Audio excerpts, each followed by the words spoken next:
Bienvenidos todas y todos a Realmente Música Podcast, el podcast de música que pretende desentrañar y revelar aquellas historias que no conocemos y que hay detrás de muchos cantantes y bandas y que nos sorprende por la propia historia en sí y que en algunos casos desmitifican el mito. Hoy, en nuestro segundo podcast, tras una tímida aparición con nuestro primer programa sobre la historia de Sixto Rodríguez, Sugarman, os presento una segunda historia que puede ser una de esas que desconocíamos. Tal y como dice el título de este podcast, La guitarra de Jimmy, nos referimos a la icónica guitarra que Jimmy Page hizo tan popular en su carrera con Led Zeppelin. Todo el mundo conserva en su retina la imagen de Jimmy calzando una Gibson Les Paul Custom o incluso una Gibson SG de doble mástil que él mismo diseñó. ¿Y si te contara que existió una tercera guitarra? ¿Y si te contara que muchos de los legendarios riffs de guitarra que has escuchado con Led Zeppelin fueron tocados con una Telecaster? ¿Y si te contara que el solo de Stairway to Heaven fuera tocado con una Telecaster? Pues sí. Esa guitarra existió y tuvo un papel muy importante en el sonido de Led Zeppelin más de lo que imaginábamos. Así que conozcamos su historia.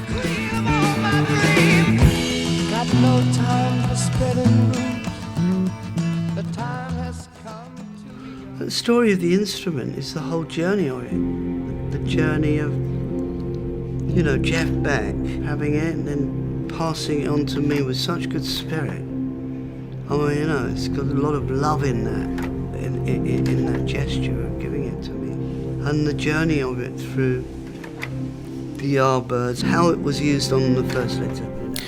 La Telecaster, origen de esta historia, es una Fender Telecaster del año 1959 y fue adquirida por Joe Owen en el año 1961 y vendida posteriormente en el año 1965 a su antiguo compañero en los Del-Toms y entonces guitarristas de los Yardbirds, Jeff Beck. Más tarde fue regalada en agradecimiento a Jimmy por Jeff Beck en el año 1965, poco después de que Page recomendara a Beck como reemplazo de Eric Clapton en los Yardbirds, además por haberle proporcionado algunos trabajos como músico de estudio. Como dice la historia, la idea inicial de Clapton era que Jimmy lo reemplazara, pero Jimmy en ese momento de su vida no quería ser músico de gira. Al final se unió a los Yardbirds en junio de 1966 y tocó junto a Beck como guitarrista rítmico. Después de que Jeff Beck dejara la banda en noviembre de 1966, Jimmy se hizo cargo del papel de guitarrista principal y tocó con la banda hasta su ruptura en el año 1968. Durante todo su tiempo con los Yardbirds, esta Telecaster fue su principal instrumento.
Espejos y un trabajo de pintura personalizado.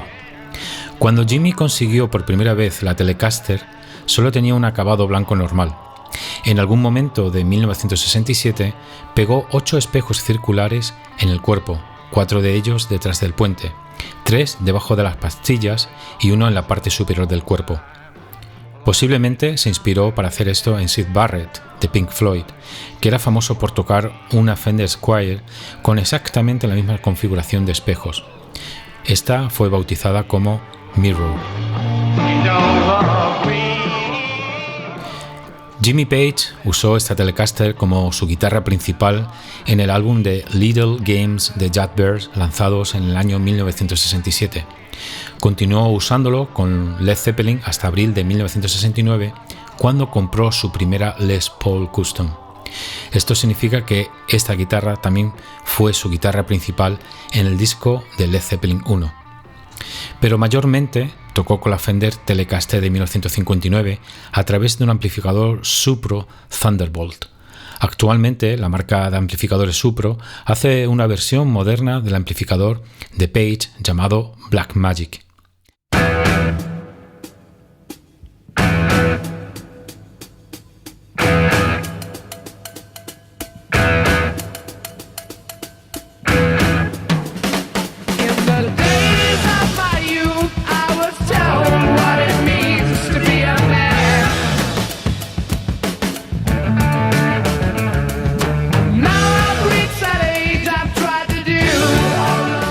En cuanto a las canciones exactas en las que la usó, parece que el consenso general entre los investigadores es que la utilizó en todo el álbum. Esto también es confirmado parcialmente por el propio Jimmy, aunque su declaración no excluye necesariamente la posibilidad de que usara otras guitarras como la mencionada Les Paul. Después de un tiempo, Jimmy decidió quitar los espejos, quitar el acabado por completo y volver a pintar la guitarra él mismo. La Telecaster terminó luciendo la forma más conocida, con una laca transparente y una calcomanía de dragón roja y negra, combinando pintura roja, verde y amarilla. Esta remodelación también incluyó un golpeador de plástico transparente hecho a medida, debajo del cual había algún tipo de película reflectante que se suponía que hacía el trabajo que los espejos hicieron anteriormente. Page la llamó el dragón. Aparte del primer álbum, la Telecaster probablemente también se usó en Led Zeppelin 2 y en Zeppelin 3, aunque se desconoce hasta qué punto.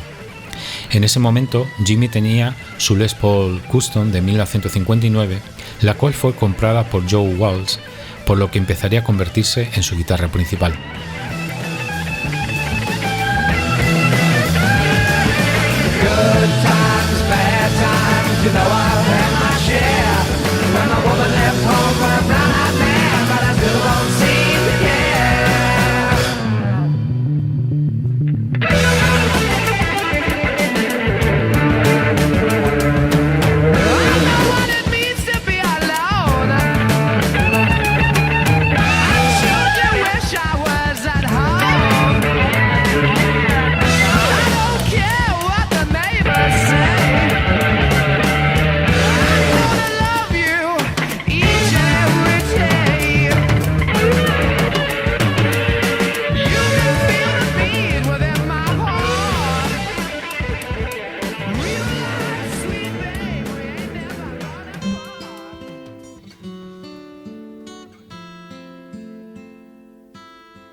A finales de 1970 fue lanzado el cuarto álbum de estudio de Led Zeppelin, llamado Led Zeppelin 4, en el cual Jimmy Page usó esta guitarra para grabar el solo de Stairway to Heaven.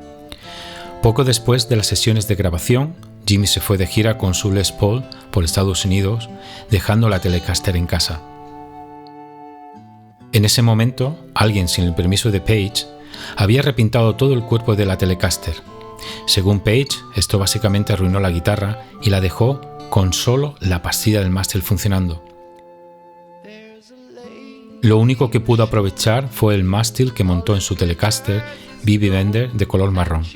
Del cuerpo nunca más se supo.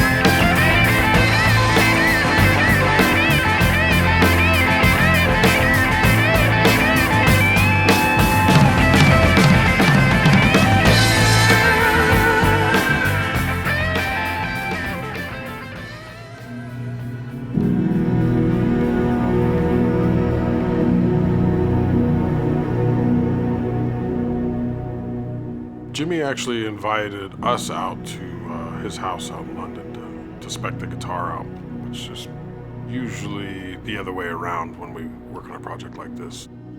As I'm taking the guitar apart, I realize it's kind of an oddball. We're calling it a 1959. The date stamp on the neck is February of 1958, which is a very early version with the rosewood board on it, so we haven't seen very many of those. But in 59 they had done a top load only without the option to string. Justo cuando se cumplió en el año 2019 el 50 aniversario de la formación de Led Zeppelin, Fender anunció una colaboración con Jimmy Page para recrear las dos famosas modificaciones que este hizo a su Fender Telecaster del 59, conocidas popularmente como Mirror y Dragon por la decoración con espejos y los gráficos pintados respectivamente.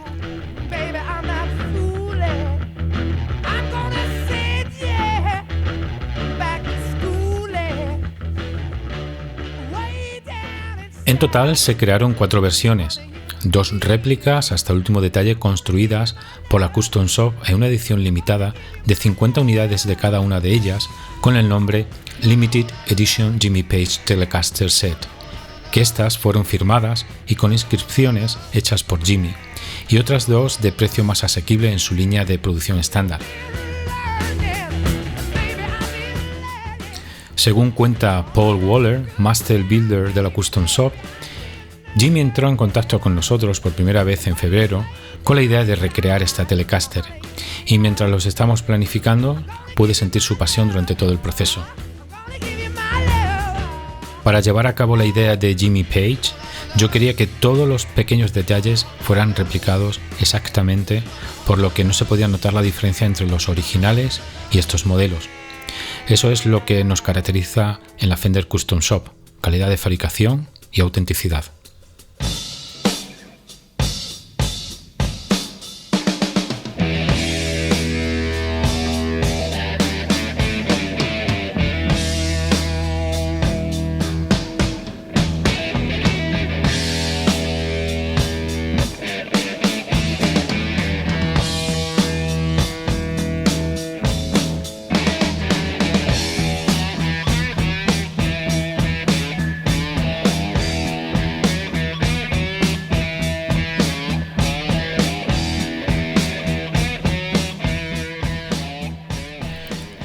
Jimmy declaró: "Esta guitarra es muy especial y tiene mucha historia, así que me acerqué a Fender para ver si estaban interesados en recrearla y realmente lo entendieron en un 100%.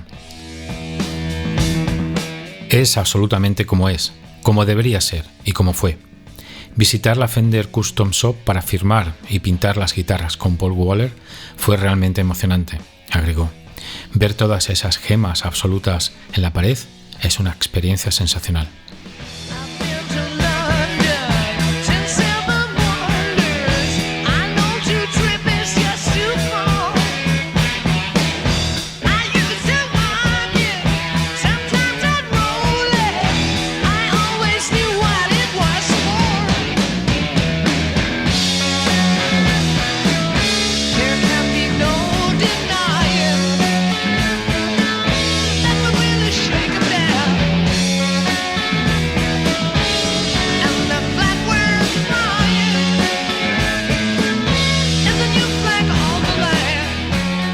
Para la grabación de este podcast hemos recurrido a diferentes fuentes como vídeos de YouTube del canal de Fender, así como varios artículos en relación a la guitarra Dragon.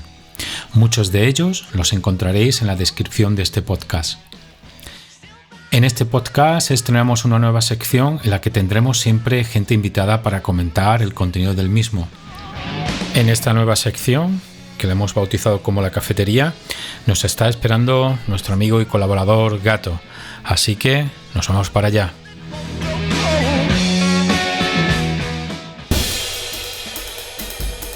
Nos vamos a la cafetería de Realmente Música.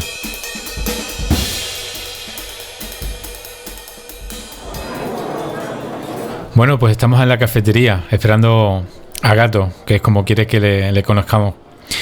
Y creo que aparece por ahí, si viene. Yo ya me he pedido algo, yo me he pedido un café entre toda esta marabunta.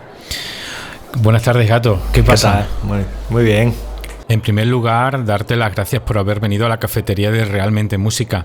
Y queremos empezar este programa comentando un poco qué te había parecido esta labor de investigación y sobre todo el título, ¿no? Que ha sido un poco confuso sobre el tema, llamarlo la guitarra de Jimmy, ¿no? Jimmy Page, Jimi Hendrix. ¿Cuántos guitarristas empiezan por Jimmy? Unos cuantos.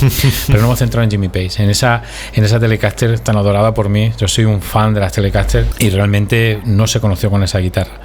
Pero bueno, ¿qué te ha parecido un poco la labor esta de investigación que he estado haciendo? Bueno, en primer lugar, encantado de estar aquí contigo. Siempre compartir con un buen amigo un ratito de conversación y de los temas que nos gustan ya es un disfrute para mí, ¿no? Y claro, el programa me ha sorprendido mucho porque realmente tampoco conocía yo mucho la historia de las guitarras de Jimmy Page, pero claro, el icono que tenemos en la mente cuando hablamos de Led Zeppelin es esa Les Paul, incluso el icónico momento en el que él utiliza un arco de violín para tocarla es una Les Paul, ¿no? Y no sabía que, fíjate cómo los sonidos de los temas más importantes de Led Zeppelin o que más les han dado la fama que tiene, como puede ser el solo de Stairway to Heaven, pues han sido grabados con una Telecaster. Sí, realmente a mí me sorprendió bastante. Es por eso, porque tenemos incrustado en la retina, ¿no? Esa Gibson Les Paul Custom. Y después descubres eso y después, bueno, en el programa también digo que se ha grabado también otros discos, ¿no? Como el Led Zeppelin 2, Led Zeppelin 3, algunas de las guitarras, después el 4.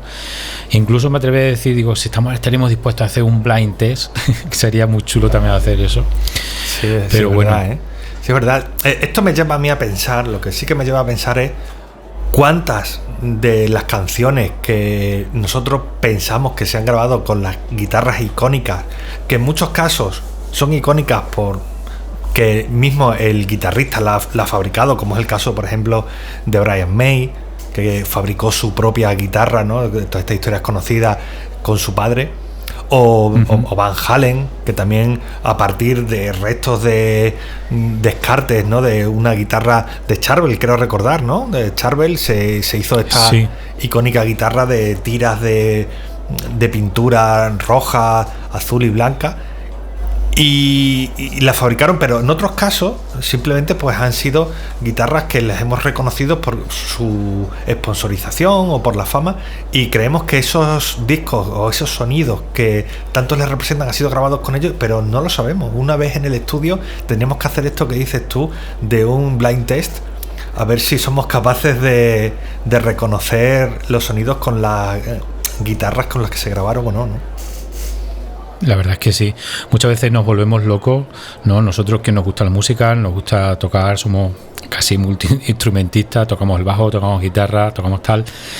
Y muchas veces nos volvemos locos y decimos, ¿cómo conseguí este sonido? Esto por tal guitarra, por esta combinación de pastillas, estos sonidos, y al fin y al cabo es un poco locura, ¿no? Porque siempre decimos, el sonido está en los dedos, y realmente está en los dedos, está en la mano, en la forma de tocar, y todo lo que le pongas por medio en la cadena, ¿no? Desde la guitarra, los efectos, amplificadores, técnicas de grabación, nos perdemos, ¿no?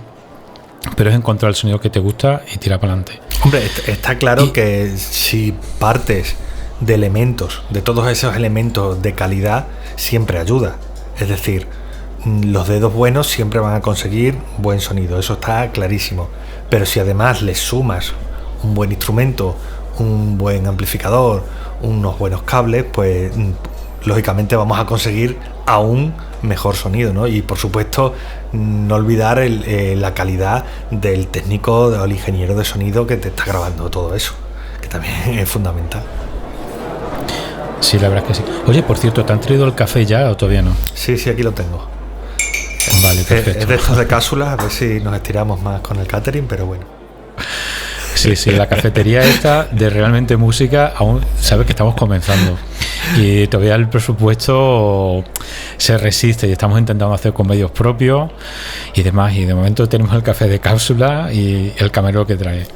Oye, ¿y si te parece si hablamos de otros guitarristas que también ha sucedido algo parecido? Y si empezamos con Eric Clapton. nuestro famoso slow hand. Sí, yo estaba pensando esto que estamos hablando, ¿no? De decir, ¿cuántas canciones se habrán grabado con guitarras que no son? Y la única que me venía a la mente es algún vídeo que he visto de Jim Hetfield tocando una Stratocaster, ¿no? Que también es raro. Pero claro, la Stratocaster, si pensamos en Stratocaster, nos viene, por ejemplo, Eric Clapton, que sería uno de las guitarras icónicas de la historia del rock, esta famosa, la Blackie, ¿no? Que era una guitarra prácticamente que no recuerdo haber visto a Eric Clapton con otra guitarra que no fuera esta. Y que bueno, pues yo creo que Eric Clapton empezó con un sonido que en aquel momento el referente, ¿quién podría ser? Jimi Hendrix, ¿no? Sí, bueno, más o menos la información que hemos ido tanteando y hemos buscado, pues que empezó con guitarras Gibson, ¿sabes? Era un bluesman por excelencia. Empezó por ese sonido antiguo, ¿no? Gibson de los bluesman de antes. Pero más o menos lo que hemos encontrado que a partir del año 70 empezó a utilizar las Stratocaster, ¿no? Y que se creen pues que se debe a las influencias de aquella época, como tú has dicho, de Jimi Hendrix o incluso a su compañero de banda Steve Winwood, ¿vale? A mí la guitarra estéticamente nunca me ha atraído realmente. Las Stratos negras con golpeador en blanco para mí siempre han sido unas guitarras como muy normales y que luego han salido pues muchas réplicas y demás, ¿no? Pero después se empieza a coger un cariño, ¿eh? Pero ¿sabes qué nos pasa? Yo creo que ¿sabes qué nos pasa? Que en nuestra adolescencia las guitarras baratas que nosotros veíamos en las tiendas de música eran réplicas de Stratocaster. Entonces, claro, no es lo mismo que por cuánto decían que se vendió esta, que se subastó esta de Eric Clapton. Pues la Blackie se subastó por un total, tengo aquí anotado, de $959.500, claro, con el fin de financiar el Crossroads Center, que es un centro de rehabilitación de adicciones, ¿no? Que es otra de las cosas que rodeó a Eric Clapton en su carrera, ¿no? Pero bueno, hizo ahí una buena causa. El modelo después ya comercial, porque claro, Eric Clapton tenía varias Stratocaster, total de 6, y cuando hizo una gira por Estados Unidos regresó luego al Reino Unido y regaló una a George Harrison y a más gente. A George Harrison de los Beatles, con las tres, George Harrison de los Beatles, sí. Y con las 3 que le quedaron montó una guitarra, ¿vale? Cogió el mástil, el cuerpo de otra y las pastillas de otra, y lo que montó lo que es el proyecto de Blackie, que luego bautizó como Blackie, y luego en el año 1988 es cuando Fender lanza el modelo guitarra Eric Clapton Stratocaster, ¿vale? Y con esto también engancho y hago una especie de spin-off, ¿vale? De un grupo español que fue Héroes del Silencio, y su guitarrista Juan Valdivia. Bueno, pues en sus inicios pues también tenían instrumentos baratos. Y la primera guitarra que compró, que fue a una tienda de instrumentos allí en Zaragoza, fue una Fender Stratocaster y fue el modelo Eric Clapton. Eric Clapton, claro. Al final, ¿qué hacíamos? Comprábamos las guitarras de nuestros ídolos. Seguramente la compraría porque lo admiraba y quería, pues, de algún modo imitar ese sonido o esa forma de tocar o llevar algo con lo que él se sintiera cómodo y feliz, ¿no? Que era la guitarra de sus ídolos, me imagino, ¿no? Claro, ¿no? Y aparte de invertir en un buen instrumento, ¿no? En un buen instrumento de calidad, claro. También, y demás.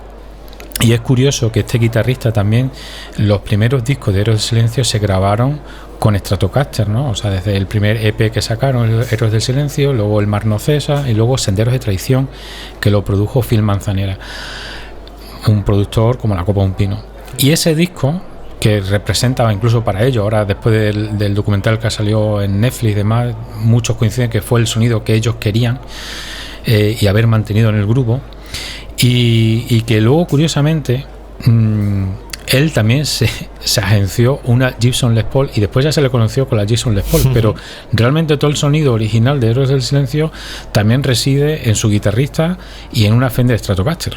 Curiosamente. Sí, bueno, porque además es un sonido muy característico, un sonido muy cristalino, arpegiado, que sobre todo en las partes de estrofa solía ser siempre arpegios con la guitarra limpia, en clean. No utilizaba este sonido característico de las quintas del rock, que ha utilizado otros grupos, ¿no? Tenían ese sonido característico, y si algo identificaba a Héroes del Silencio es ese cristalino sonido arpegiado que llevaban las canciones. Entonces, fíjate qué curioso que después en directo lo defendiera con una Les Paul, que tendría su dificultad adaptar, ¿no?, este sonido. Sí, totalmente. Después ya con su evolución que tuvo el grupo al rock, ¿no? Porque empezaron como muy pop, después con un pop rock, se quedaron en senderos de tradición, y después ya con Espíritu del Vino ya vino la época rock, ¿no? Pero es curioso, es un guitarrista que para mí me gusta mucho. El sonido se hizo con chorus y reverb y sonido limpio prácticamente, y después ya pegó el salto al rock. Pues siguiendo con las Stratocaster, sí. No, que estaba pensando un par de cosas de todo lo que has estado comentando, ¿no? Por un lado, fíjate que el dinero por el que se vendió la Blackie, que era al final una Frankenstein, ¿no? Como hemos comentado antes de la guitarra de Van Halen, que se llama Frankenstrato. Le tenía puesto, ¿no? Y parece que la primera Frankenstrato fue esta Blackie de Eric Clapton, porque en realidad estaba hecho por partes. Pero fíjate el valor que tenía esta guitarra, qué valor tendría la guitarra que había sido de Eric Clapton y regaló a George Harrison. No quiero ni pensarlo, ¿no? Si una guitarra había pasado por las manos de estos, ¿no? Y luego esta idea que decíamos también de tener en ese momento a Jimi Hendrix como referente, porque si alguien como inventó el sonido estridente del rock fue Jimi Hendrix, el primero que empezó a tirar de las válvulas a máxima presión para conseguir ese sonido distorsionado y el sonido tan chillón y tan característico del rock, ¿no? Y es curioso porque la Stratocaster que él utilizaba, siendo zurdo, era una Stratocaster normal de diestro, y al no existir en ese momento modelos para zurdos, pues tenía que darle la vuelta y tocar con una guitarra con las cuerdas invertidas, con los potenciómetros al revés, el cambio de pastillas al revés, que aún tenía como una dificultad añadida en su estilo, en su forma de tocar, ¿no? Y después con los años se han hecho ediciones de Stratocaster para diestro, pero con la pala invertida, un poco queriendo imitar ese estilo visual que tenemos de Jimi Hendrix.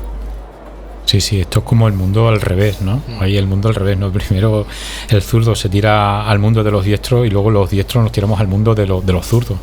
No, fue, legendario. Es un tópico, pero es un guitarrista que tiene que estar ahí y dio mucho que hablar, y su estilo luego se ha visto en guitarras contemporáneas claramente. Jimi Hendrix, no es que tuviera miedo, pero hablaba del irlandés. Era alguien que admiraba y hablaba de otro guitarrista. Dice, atención a este que viene también pisando fuerte. Y este es otro guitarrista que tiró de las Stratocaster, también conocido, que es Rory Gallagher. Rory Gallagher, es un guitarrista. Yo lo he descubierto, siempre lo he tenido de oídas, pero lo he descubierto hace 2-3 años, y realmente sus composiciones a mí me han gustado mucho, y aparte era un guitarrista también de esto en plan power trio, ¿no? O sea, que también cuando ves en directo estaba bajo, batería y guitarra, o sea, no había ninguna otra cosa más, y él cantando, ¿no? A mí precisamente la guitarra de Rory Gallagher me encanta estéticamente, porque tiene un relicado natural de lo trabajada que él la tenía, que queda precioso, ¿no? Quiero recordar que era como un Tobacco Sunburst, que lo machacado que estaba prácticamente no se veía la pintura. Y por supuesto luego esta se ha reeditado por la Custom Shop y se ha puesto en venta, y me recuerda mucho el estilo de la de Steve Ray Vaughan, que también es otra Stratocaster de fama, que tiene además las letras, ¿no? Creo que él la llamaba la 1, ¿no? Steve Ray Vaughan le ponía las letritas, las siglas y el número 1, y también tenía este relicado natural, y son dos guitarras Stratocaster también muy icónicas. Bueno, pues ahora que hemos hablado y hemos dedicado todo este tiempo a las Stratocaster, vamos a hacer un poco de cambio de tercio, no de marca, pero sí de tercio. En este caso seguimos con Fender, pero con la querida Telecaster, que es un poco la estrella de este programa. Y como no, ¿qué grupo se te viene a la mente así icónico del rock, que su guitarrista tiene una Telecaster y va por el escenario de punta a punta. A ver, yo cuando pienso en Telecaster pienso primero en Bruce Springsteen. Creo que Bruce Springsteen es uno de los iconos de la Telecaster, sin lugar a dudas. Y el siguiente que se me ocurre es Keith Richards. O sea, Keith Richards es una de las marcas de Telecaster de toda la historia del rock.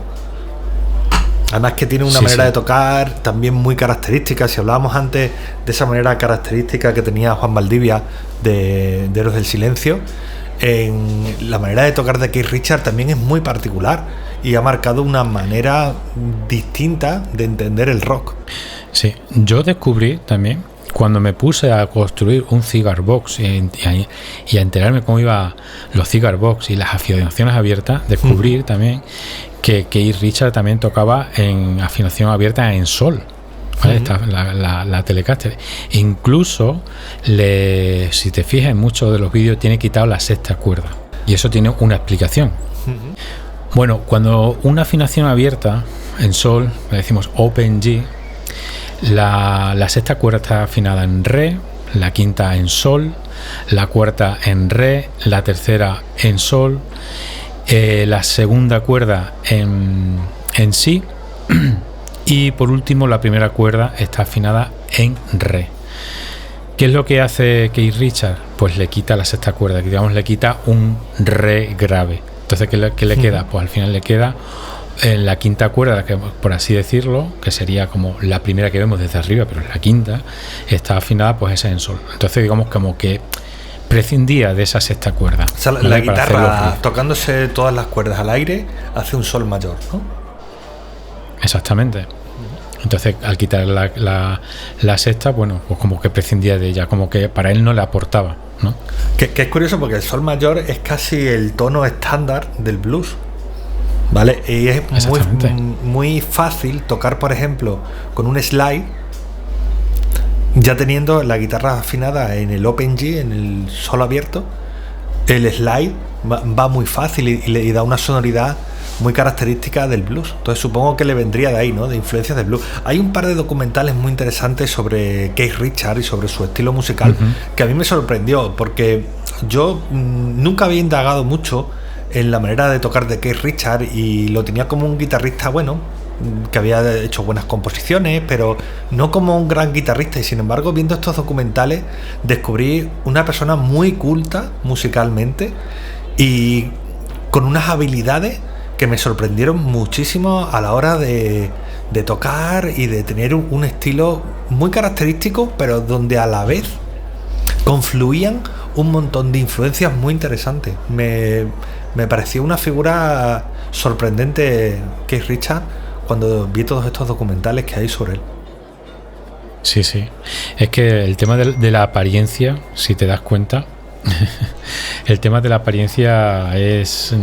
Te parece que te vas por otros derroteros, ¿no? Parece como un guitarrista más y demás, pero cuando te pones a profundizar en las técnicas de muchos guitarristas, te dices, vaya, aquí las cosas se hacen con un porqué, no se hacen aleatoriamente. Pues lo mismo me pasó también con Angus Young. Angus Young también parece una manera como muy machacona de tocar, ¿no? Parece que hace 4 acordes ahí machacados y ya está. Y lo mismo con su hermano Malcolm. Y indagando un poco, sacando las canciones y la técnica, he descubierto que son unos guitarristas extraordinarios los dos, con una técnica dentro de su estilo muy buena, pero que lo mismo, que cogen influencia de otros muchos estilos y han sabido marcar un sonido, en este caso, que aún no habíamos llegado aquí, con otra marca de guitarra y con un modelo muy característico, que son las Gibson SG, las Special Guitar, ¿no? Si no recuerdo mal significa SG, Special Guitar, que además son muy icónicas. La de Angus, que es la SG, y la de su hermano Malcolm es una Gretsch. Y curiosamente, sí. Y la de Angus pues tiene esa forma de cuernos que luego ellos han explotado mucho en las portadas de los discos, ¿no? Con el símbolo demoníaco que la propia guitarra tiene, con un sonido quizá algo menos brillante que la famosa Gibson Les Paul, que quizás es la más característica de la marca, al no tener tapa. Es como una pieza solo de caoba y tiene un sonido algo más duro, pero AC/DC es el sonido característico que ha conseguido junto con el de la rítmica de la Gretsch del hermano Malcolm. Sí, aunque parece mentira que el tema de las maderas, ¿no? Pero las maderas sigue siendo fundamental, y por mucho que digan no, si es que al fin y al cabo lo que forma parte es el tema de las pastillas. Bueno, las pastillas, formas de tocar, o lo que dijimos al principio del programa, forma de tocar, y yo lo veo súper importante. O sea, hay guitarristas que he escuchado y yo también me guío por eso, que muchas veces una guitarra eléctrica, si te suena bien desenchufada, dice mucho. Y cuando digo esto es porque cuando tú tocas una guitarra que está desenchufada, simplemente rasgas un acorde o siempre dejas caer y tiene sonoridad en sí, y eso no te lo está dando un amplificador, simplemente lo está dando la construcción física, pues ya la guitarra ya te va a dar un buen punto. Luego ya interviene pues toda la electrónica y demás. Pero eso sería para otro programa entero, para otro podcast entero, totalmente, de hablar de las maderas, de la construcción. El tema importante, por ejemplo, ahora mismo el Fender, que es lo que hemos estado hablando hasta ahora mismo en la cafetería hoy, son guitarras que tienen el mástil atornillado mayoritariamente, y sin embargo ya pasamos a la Gibson, donde el mástil es encolado, y eso es muy característico del sonido que tiene con lo que llamamos el sustain, ¿no? Pero como nos buscamos a profundizar en esto, nos volvemos locos. Está bien. ¿Quién más usa las SG? No me viene a la cabeza ahora mismo otro, ¿no? Viendo antes, cuando estuvimos tanteando un poco de las guitarras que íbamos a hablar aquí en la cafetería, se nos vino a la cabeza que nos podemos quedar para atrás a nuestro amigo Tommy Iommi. Es verdad. De Black Sabbath. Y fíjate que siempre con el Paranoid, ¿no? Ese riff tan característico, y al final viene también de una SG, ¿no? Que si hacemos un blind test diríamos que si vendría o no viene de una SG. Yo creo que sí, porque también tiene esto que hemos hablado, este sonido más crudo. Black Sabbath también se caracteriza por un sonido muy crudo de la guitarra. Y además creo recordar que Black Sabbath siempre afinaba por lo menos medio tono o un tono más grave para darle todavía más. Bueno, esto te lo he contado ya alguna vez, ¿no? La historia se cuenta que los Black Sabbath trabajaban en una fábrica metalúrgica. O sea, que viene como anillo al dedo, ¿no? Esos sonidos metálicos duros, pues le inspiraron esto, y además de un cine que tenían enfrente, y ellos veían que se llenaba cuando había películas de terror. Entonces mezclaron este sonido contundente de la maquinaria pesada del heavy metal con la una metáfora. Claro, es una metáfora totalmente, con la temática de terror, y ahí salió un grupo como Black Sabbath. Wow, la verdad yo esa historia no la conocía. Me parece alucinante. No sé qué tendrá de cierto, pero es súper romántica, súper bonita, ¿eh? Si no es cierto, ojalá lo fuera. Pues siguiendo con la estela de guitarras, vamos a hablar también de que antes teníamos un poco de duda sobre qué guitarra utilizábamos. Nos estaba pasando un poco como Jimmy Page, no digo. Y vamos a hablar del guitarrista de Tom Morello. Tom Morello, yo pensaba y siempre lo había visto como con cuerpo, no exactamente si era Fender Stratocaster, pero lo he visto sí, es Fender Stratocaster hecha a su medida, ¿no? Que le ha colocado 2 pastillas dobles y demás. Y tú me decías, yo creo que lo he visto con Fender Telecaster. Digo, pues vamos a investigar. Sí. En efecto, ¿cómo fue? Sí, claro, es que ¿cuál es la canción más famosa que tiene Rage Against the Machine? La de Killing in the Name of. ¿No? Y en ese videoclip toca precisamente con una Telecaster. Entonces, claro, y es cierto. Yo había visto ese videoclip muchísimas veces, una canción que me gusta mucho, y siempre la había visto con. Además tiene una manera muy peculiar de cogerla, la coge como muy alta, ¿no? Normalmente otros guitarristas de rock suelen coger la guitarra bastante más por debajo, y él sin embargo la pone casi a la altura del pecho la guitarra, y me había fijado por eso, ¿no? Esa manera tan peculiar de coger la guitarra y de ponérsela tan alta y decir, joder, una Telecaster, qué sonido tan cañero da, porque esa canción tiene un sonido muy potente, muy, muy contundente. Sí. Y siempre pensé, se ha puesto siempre la Telecaster como una guitarra para un rock más clásico, y este rock con un sonido tan metalero lo consigue este tío con una Telecaster, y por eso lo tenía yo en la cabeza. Pero claro, luego investigando hemos visto que tiene varias Stratocaster donde le ha puesto las pastillas humbucker y consigue también un sonido más duro con eso. Sí, es curioso cuando lo vi en el vídeo, que yo el vídeo, fíjate que también he escuchado mucho de esa canción, se versionó en uno de los grupos que tenía incluso, y nunca me había fijado que era una Telecaster en plan Blackie, porque era una Telecaster negra, golpeador blanco, y el mástil también de fresno, ¿no? Un mástil clarito, no como con el diapasón de palo rosa.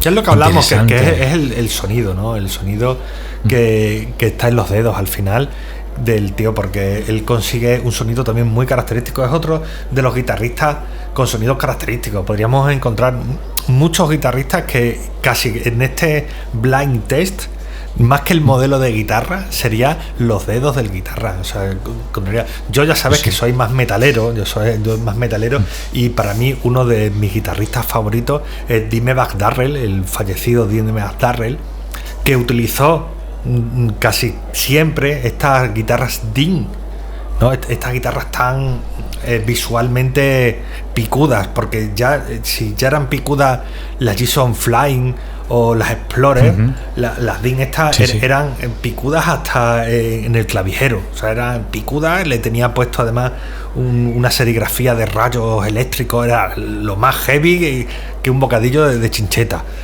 Que entonces es terrible, ¿no? Y el tío tenía un sonidazo auténtico, también un guitarrista único, o sea que no había dos guitarristas en el grupo, y conseguía rellenar muchísimo este tío. Es curioso porque después esas guitarras, esas que son tan picudas y demás, después tienen sus orígenes en los años 60. Los años 60 con grupos también del corte surf, pop. O sea, y después te das cuenta que después tiene el revival de esa guitarra con los grupos luego de metal, ¿no? Ya en los años 80. Sí, ¿no? fíjate, por un lado final del 70. Estaban estas guitarras tipo Flying, o la Flying V, o la Explorer, que tenían el revival en el metal, y luego están las Mustang y las Jaguar, que tienen el revival, por así decirlo, en el grunge y en la música surf, que es donde más se ven, y son modelos, como tú dices, de los años 50 y 60. Es decir, que esta exploración estética venía de mucho antes. Sí, es muy curioso. Bueno, más que el revival en el surf, fue en el pop, ¿vale? En el pop. También, porque esa guitarra tipo pues eso, un blanco, me ha venido un blanco. Joder, vas a ver luego para arreglar esto. Esas guitarras tipo Flying o tipo Explorer, ¿no? Que tienen su nacimiento en los años en los 60, lo podemos juntar también con otro tipo de guitarras que son como has dicho tú, la Fender, la Fender Mustang y la Fender Jaguar. Hay muchos grupos de música surf, como los famosos Beach Boys y corto. Se me ha ido. Los chicos perra, los chicos puta, los Beach. Bueno, este tipo de guitarra, tipo Flying, tipo... Bueno, pasa esto. Bueno, este tipo de guitarra, tipo Flying y tipo Explorer, que tiene su nacimiento en los años 60, luego tiene su revival con el metal en los 80, y después las guitarras que has mencionado anteriormente, las Mustang, y tanto las Mustang como las Jaguar, luego también tienen su revival con la música pop, ¿no? Y aquí podemos hablar también de un guitarrista que a mí personalmente me gusta mucho, que es Johnny Marr, y su época de Smith. Me gusta más con su época en solitario, y él sigue, atado a su Fender Jaguar, que tiene incluso una Fender Jaguar Signature, tipo así, un color verdoso, verde, no un verde agua, un verde, bueno, sí, tirando verde agua, Y es muy chula esa guitarra. Yo es que me pierdo un mucho. poco con estas guitarras. La Jaguar es esta que tiene esta configuración de pastillas tan compleja, ¿no? Sí. Es un poco La parecida Mustang, a la que hablábamos antes de Brian May, que se construyó él, y que luego tenía un montón de interruptores que podías hacer combinaciones de pastillas casi imposibles. Muchísimas. Y Sí, en muchísima. fase, en contrafase y tal, ¿no? Me imagino que esto era un estilo así, y quizá incluso se inspiraría Brian May para hacerla en el modelo Jaguar, porque no he visto otras guitarras que tengan estas combinaciones tan complejas de pastillas como la construida por Brian May o este modelo de Jaguar que comentas tú. Sí, las combinaciones pues eso de simple, doble, dos simples de... Bueno, es una locura. Y se obtiene un sonido muy chulo. Y en esto del sonido, vamos, no hay fin. O sea, sabes que no hay fin. Sí. Bueno, ¿y qué me cuentas de nuestro amigo Jack White? Lo conoces, ¿no?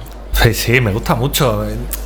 Qué curioso, ¿no? Porque volvemos a algo que ya hemos incidido varias veces, lo hemos comentado, el tema del sonido característico del músico, ¿no? Y Jack White sí que utiliza una guitarra que en otros casos nos parecería una locura, ¿no? Las guitarras estas que son como medio de plástico, de material sintético, que son las Eastwood, son unas guitarras que estéticamente son muy llamativas porque tienen unos colores como muy chillones. Él creo que las utiliza en rojas y blancas, y de hecho algún videoclip incluso han tomado esa estética globalmente, y ellos incluso vestidos así, pero también consigue un sonidazo, tiene un sonido increíble.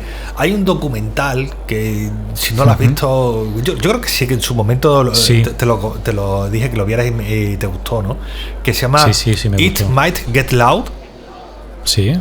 donde aparecen Jimmy Page, nuestro protagonista del programa, con The Age, que ahora hablaremos un poco de él también, que también tiene cosas interesantes, y este Jack White, ¿no? Y el documental comienza con Jack White. La primera imagen del documental es Jack White, que está poniendo a un palo, a un trozo de madera, una pastilla ahí. y una cuerda, y empieza a tocar solamente esa guitarra de una cuerda que se fabrica allí, Sí. y saca un sonidazo, el tío. Sí. Yo recuerdo empezar así en plan loco, y dice, yo tengo que sonar mejor que ellos, tengo que sonar, y lo voy a conseguir. Empieza el tío con la botella de Coca-Cola, ¿no? Ahí haciendo como una especie ahí de invento, ¿no? En plan, La botella de Coca-Cola la utiliza a modo de slide, si no recuerdo mal. Sí. ¿No? Sobre esa única cuerda. Y entonces al final nos viene a juntar como tres guitarristas de tres épocas completamente distintas y con tres estilos muy distintos. El estilo tan rockero de Jimmy Page, el estilo tan experimental que tiene The Age, porque realmente al final The Age tiene un estilo muy experimental. Es un tío al que le gusta mucho esta investigación del sonido, casi como un científico loco del sonido, The Age, muchas veces. Sí. Y luego él, que es como más moderno, ¿no? El Jack White. Y junta esos tres estilos y consiguen al final esta simbiosis por el gusto de la buena música, de las guitarras, y disfrutan. Yo recuerdo verles tocar y pensar en cuando nosotros amigos nos juntábamos a echar un rato y tocábamos juntos. Ese disfrute de... Da igual que uno sea Jimmy Page y el otro The Age, eran tres colegas tocando. Es maravilloso. Sí. Yo recuerdo el documental, lo vi hace tiempo, y ahí un poco se van contando sus secretos, ¿no? Y recuerdo a The Age precisamente con un rack, dos o tres racks de efectos, o sea, como yo de alto, ¿sabes? Intentando conseguir el sonido, y ahora comprimimos, y ahora un delay de esta manera, más largo, más corto, más tal, y es impresionante. Antes estábamos hablando cuando nos hemos juntado un poco para hacer el guión de este programa, sobre qué guitarra más podía representar a The Age, ¿no? Entonces hemos tenido un poco ahí el debate que yo siempre lo he recordado con una Stratocaster. Será porque cuando empecé a escuchar música con 13, 14 años, uno de los primeros grupos, pues fue U2, ¿no? Entonces a mí me pilló en la época del de Joshua Tree, que es el álbum con lo que conocí al grupo, y claro, este hombre sacó su sonido de delay, son guitarras así en plan musierras, chaca, chaca, chaca, chaca, chaca, con esa guitarra con la Strato. Él venía también de Strato, continuó ese disco de Joshua Tree con la Strato. Luego el Rattle and Hum también grabó ese disco también con Stratocaster. Y luego ya el salto, donde a cada canción iba en busca de sonido, esa búsqueda de sonido que tú has comentado, cuando ya en el año 90, 91, creo que fue, sacaron el Actum Baby, que fue ya, digamos, el vuelco del grupo. Y sucedió exactamente eso, ¿no? O sea, que ya he empezado yo con otras guitarras. Que tú tienes en mente otra guitarra, claro, que no la que yo tenía en mente. Pero después he llegado a la conclusión de por qué, te voy a explicar. Es decir, para mí, si yo hiciera... Cuenta la guitarra. Ahora lo digo. Si yo hiciera un Funko, vale. un Funko de The Edge llevaría la Explorer color natural, color madera, que es la imagen que yo tengo de The Edge, con esa Explorer. Pero ¿sabes por qué? Ya sé por qué. Porque cuando yo conocí a U2, yo ya era de tendencia muy heavy metal. Entonces para mí esa guitarra, la Explorer, era la guitarra icónica que llevaba James Hetfield, que luego ha llevado otras muchas, las ha llevado ESP, ha llevado otro tipo de modelos distintos, pero en su momento la Gibson blanca, que además él la llevaba un modelo en blanco, la SP Gibson Explorer que tuvo, yo la asociaba mucho con este otro tipo de música. Entonces ver a un guitarrista de otro estilo de música con una Explorer me llamó la atención y se me quedó muy grabado por eso. Entonces yo asocio siempre a The Edge con esa Explorer y bueno, pero que seguramente él grabaría los discos con diferentes guitarras, que es lo que hablamos antes. Un tío que le gusta tanto experimentar como a The Edge, dudo que se basara en una sola guitarra para la grabación de sus discos. No, para nada. O sea, The Edge luego en la nueva época esta en busca de sonido, ves canciones, yo que sé, por ejemplo, la canción de Vértigo, esta que empieza 1, 2, 3, 14, bueno, pues esa la toca con una Telecaster, por ejemplo. Pero hay otras canciones icónicas también de U2 que la ha tocado con Jason Les Paul, con la Explorer, con guitarra también de caja hueca, no sé exactamente cuál, por ejemplo la canción de One, si la toca con una guitarra de caja hueca. Y ahora recientemente han grabado un documental que lo conduce Dave Letterman, que era un presentador de un late show famoso, el show de Dave Letterman. Y digamos que han querido como regrabar las canciones de antes, ¿vale? Dándole un nuevo aire. Entonces Dave Letterman, pues bueno, vuelven a Irlanda y Dave Letterman los conduce por varios sitios por Irlanda. Bono y The Edge solamente sale el reportaje. Está ahora actualmente en una de las plataformas de streaming, concretamente en Disney. Y ahí vemos otra faceta de The Edge, ¿no? Antes te iba a comentar que no soy guitarrista, sino también como músico, y toca muchas de las canciones a piano, que es otra de las cosas que él también toca, y la mayoría de canciones las toca con guitarra acústica, concretamente con la marca Martin, ¿no? De esto que estoy siempre atento a la pala de la guitarra, y la verdad es que le han dado un vuelco a las canciones, muchas para mi gusto muy bien, una nueva versión de la canción de las míticas, y otra quizás no tanto, ¿vale? Pero bueno. Y de guitarras raras vamos a seguir, ¿no? Otro icono de la música, lógicamente, que falleció en el año 2019 fue Prince, y con su mítica guitarra, la Claw Guitar, ¿vale? La Claw Guitar muy excéntrica como él, ¿no? Igual de excéntrica que totalmente. Debutó con ella con el videoclip de Purple Rain. Y fue pues construida por Dave Russin, un luthier que luego la familia va y un poco que no que le prohíbe, pero sí que no estamos a gusto que siga fabricando la famosa guitarra. Entonces digamos que amenazan al luthier para que no fabriquen las réplicas, ¿no?, de la Cloud, de la famosa guitarra Cloud de Prince, ¿no?, la Cloud Guitar, pero luego llegan a acuerdos para que se fabrique. Y empezaron a sacar una réplica bajo la marca de Schecter, ¿no? Schecter, es lo que hemos estado viendo antes.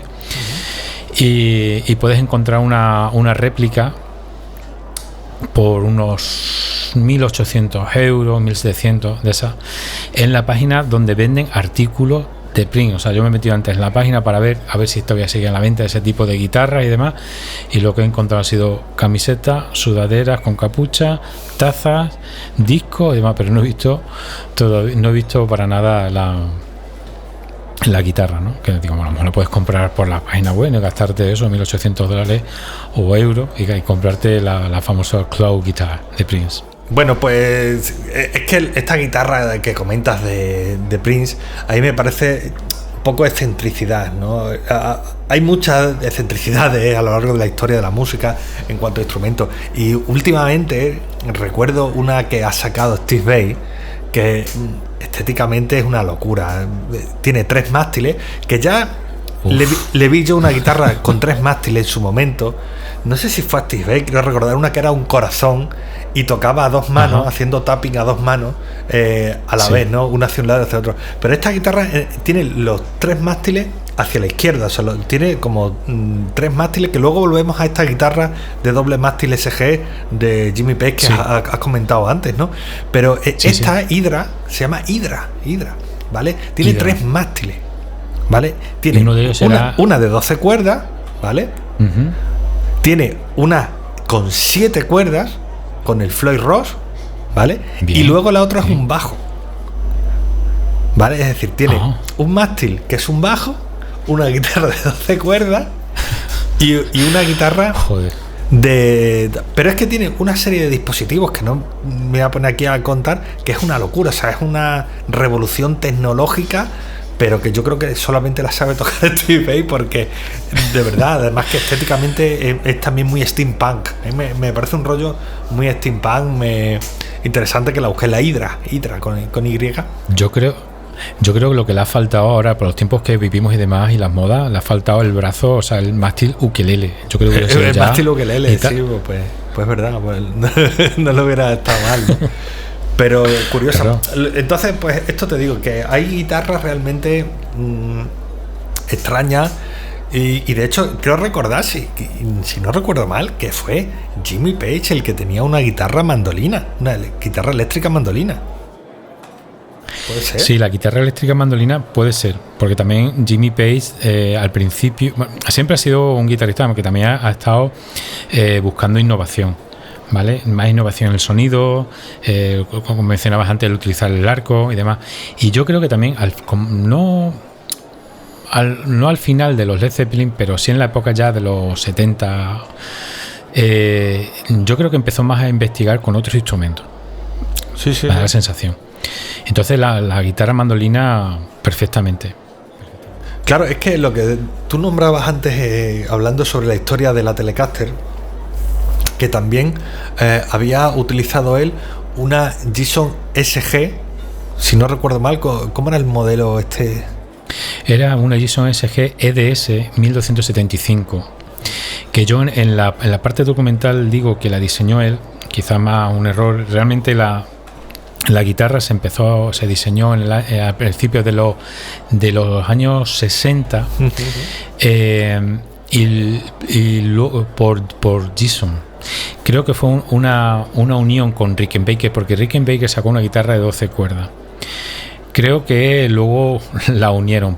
Y lo que sí es cierto es que Jimmy Page fue el primer guitarrista que la puso en marcha, o sea, el primer guitarrista que lo utilizó, ¿vale? Claro, eso sí es cierto. Pero es una guitarra que yo sí le veo cierta utilidad, ¿no? El tener un mástil con 12 cuerdas y otro con 6. De hecho, otra cosa que comentas muy curiosa en toda esta información que das sobre la Telecaster Dragon esta, también, que podríamos hablar de la estética, ¿no? Si quieres ahora hablamos un poco. Es que le compró la Les Paul, que luego ha sido el icono de Jimmy Page, a Joe Walsh. A Joe Walsh, sí, el guitarrista de los Eagles, ¿no? El guitarrista de los Eagles. Y claro, Joe Walsh, sin embargo, la guitarra icónica con la que le vemos tocar el famoso solo de Hotel California en esa grabación del Capitol Center, es una Telecaster. Es una Telecaster. Y Don Felder, que toca la otra parte del solo, ¿no? Se van doblando, toca con una SG EDS blanca de 12 cuerdas y 6 cuerdas. Parece que todo está extrañamente unido, ¿no? Sí, yo creo que no, como que no quedaron contentos con el sonido de la guitarra y dice, oye, ¿y si te la cambio? Pues te paso la Telecaster y tú me pasas y te compro la Les Paul, ¿no? O sea, una cosa así, ¿no? Así. Sí, es curioso. Yo creo que pasaría a mí, antes se me ha habido algo similar así con las guitarras, con lo de los hermanos John, Angus Young y su hermano, ¿no? Que me imaginaba como el Angus Young y Malcolm Young, ¿no? Y digo, se me viene así como el Día de Reyes, ¿no? Que van al árbol de Navidad y abren, ¿no?, los regalos y dicen, no, para ti una SG y para ti una Gretsch, ¿no? Y te dice, ya te la quedas de por vida, ¿no? La guitarra, ¿no? O algo parecido, ¿no? Y ya tuvieron, bueno, venga, pues ya con esta ya para toda la vida. Ya te dice yo, bueno, te la cambio, ¿no? Te la cambio, en un momento te la cambio, ¿no? Está bien, bueno. Interesante. Y bueno, lo que hablábamos antes, estéticamente a mí me parece muy curiosa esa primera decoración que le hace Jimmy Page a la Telecaster con espejos. Sí, la verdad es que, bueno, él empujado un poco por las modas de los años 60, ¿no? De que había mucho brillo, ¿no? Él lo dice en un documental, había mucho brillo, desde traje, lentejuelas y demás. Dice, pues mira, le vamos a pegar unos espejos, que también le pega los espejos este otro guitarrista, Syd Barrett, ¿vale? Tiene una Telecaster también parecida, tiene los espejos dispuestos de otra manera. Como le ponen los espejos Jimmy Page, bueno, yo tengo que decir que las guitarras a mí no me gustan, sinceramente. A mí me gusta la Telecaster, el sonido de Telecaster me parece una guitarra muy completa. La Telecaster fue la primera. Bueno, la Telecaster tiene varias versiones y la primera versión que sacaron, la Broadcaster, pero tuvo problemas con la marca Gretsch, porque Jack Gretsch la había registrado para una línea de baterías que había fabricado. Luego, posteriormente, ya sacó el nombre como Nocaster y ya finalmente Telecaster, que es el nombre que conocemos todos. Y por lo tanto sacaron la Broadcaster, que fue la primera guitarra de cuerpo sólido que se hizo, ¿no? Porque el problema que había antes con las guitarras de cuerpo hueco, pues que bueno, pues era el tema de la retroalimentación o semihueco, porque cuando los bluesman tenían las guitarras, ¿no? O sea, si nos remontamos incluso aún más, los bluesman iban con las guitarras acústicas. Después ya cuando tocaban en muchos sitios que no se lo escuchaba, le vamos a poner una pastilla, pero la pastilla da el problema de la retroalimentación. Entonces cuando Leo Fender dijo, bueno, vamos a inventar una guitarra de cuerpo sólido que solucione también nuestros problemas, ¿no? Al problema de la retroalimentación. Y con respecto al nombre de la Telecaster, viene por el tema también de los años 60, cuando empezó con el tema de las televisiones, por eso el nombre de Telecaster, ¿vale? Entonces, bueno, Jimmy Page puso los espejos así, que no me gustan. Incluso cuando compras la versión réplica, fíjate si son precavidos los de Fender, que te dan los espejos sin pegar, para que tú no lo quieres pegar. O sea, dice, mira, si lo quieres pegar, hazlo como el Jimmy Page, o si no, los pones como tú quieras o los pones, porque la verdad es que a mí no me gustó la idea. Pero bueno, eran modas, eran modas. Bueno, no lo sé, yo estoy pensando el tema de los espejos, a dónde lo he visto yo alguna vez.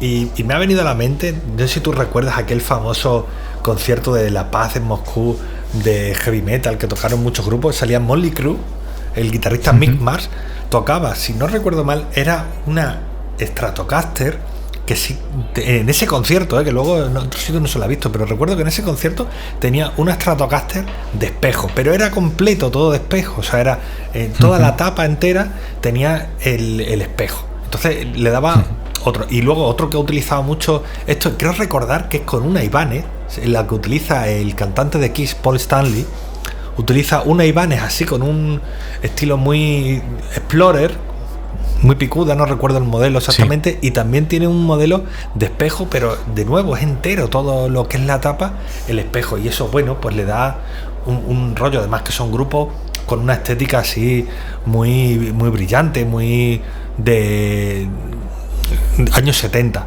en ese sentido, sobre todo el Kiss, que llevan lentejuelas, y les pega, pero no sé, yo estos circulitos que le ponía Jimmy Page a esa guitarra, no lo sé, no lo veo. Date cuenta que como surgió por el 50 aniversario del nacimiento de la banda, ¿no? Porque ya que fue un fundador de la banda, de Led Zeppelin, los precios, te doy precio, y es para que los espejos no estén pegados, ¿eh?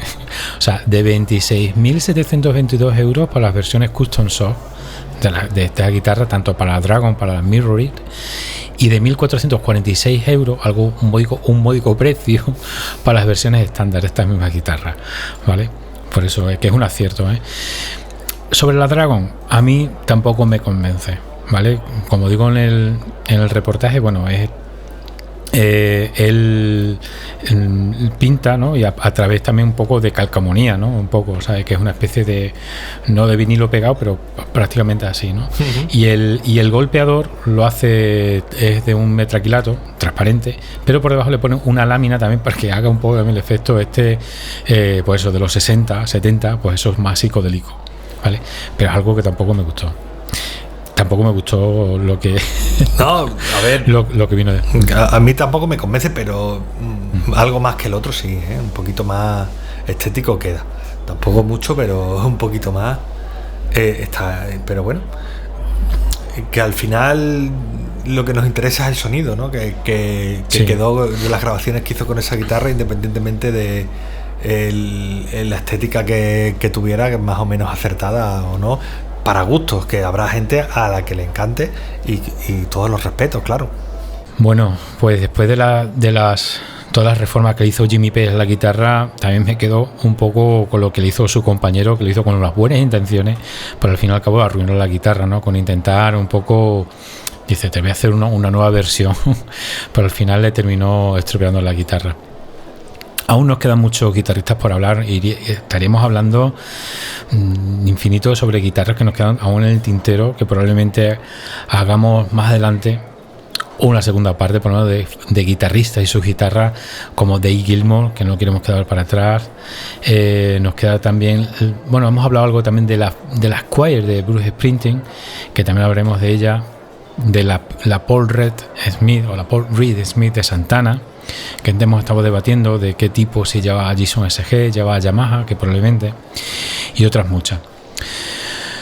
Seguiremos hablando y simplemente decirte muchas gracias por haber venido, Gato, más un placer, y acompañarnos aquí a Realmente Música, a este podcast dedicado a Jimmy Page y a su Telecaster Dragon y Mirror. ¿Qué te ha parecido la experiencia? Pues fantástica. Sí, ya te digo, estar contigo echando un rato siempre es un momento maravilloso para mí. Pues nada, nos veremos en el próximo episodio, que será también interesante. Lo estamos elaborando y seguiremos hablando de esas historias que hay en la música que quizás conozca o quizás no las conozca. Realmente Música. Nos vemos en el próximo programa.